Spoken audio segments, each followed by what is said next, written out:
coup de théâtre ce week-end dans l'affaire Pierre Palmade. L'humoriste de 54 ans a été frappé par un AVC alors qu'il attendait le verdict du parquet de Melun.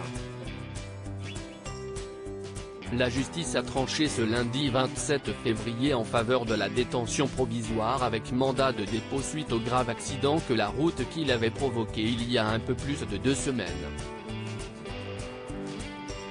Le placement en détention provisoire a été mis à exécution par le procureur de la République du tribunal judiciaire de Melun, précise un communiqué officiel. En raison de l'état de santé de l'intéressé, cette décision n'a pas donné lieu à ce jour à un transfert dans un établissement pénitentiaire. Pierre Palmade reste pour l'heure enfermé dans sa chambre d'hôpital du Kremlin Bicêtre sous étroite surveillance policière. Pour Patrick Balkany, Pierre Palmade n'a rien à foutre en prison. L'ancien édile avait été assigné à résidence sous surveillance électronique en 2019 après un séjour en prison écourté pour des soucis de santé.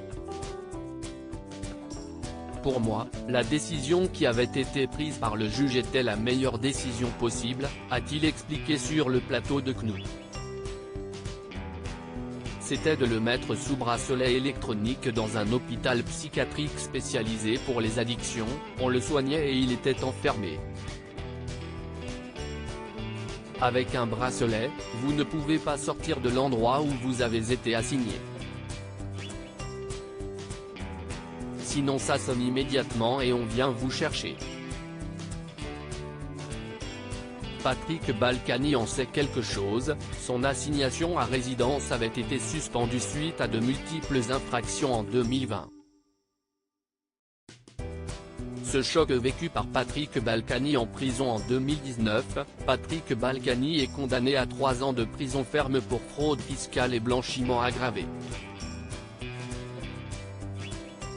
S'il n'y purgera qu'une partie de sa peine pendant 5 mois, l'ancien député des Hauts-de-Seine n'a jamais oublié son arrivée à la prison de la Santé. Si est-il les empreintes digitales, si est-il la photo, la fouille. Se souvient le mari d'Isabelle Balkany en interview avec BFM TV. On vous met tout de suite dans le bain. Vous vous retrouvez à poil dans une pièce avec un gardien qui fait son boulot. On sait quand on rentre, mais on ne sait pas quand on en sort. Ça vous fait un choc, ça si est sûr. En 2022, Patrick Balkany avait passé plusieurs mois en détention à la prison de Fleury-Mérogis pour fraude fiscale. Désespérée, sa femme Isabelle avait essayé de mettre fin à ses jours.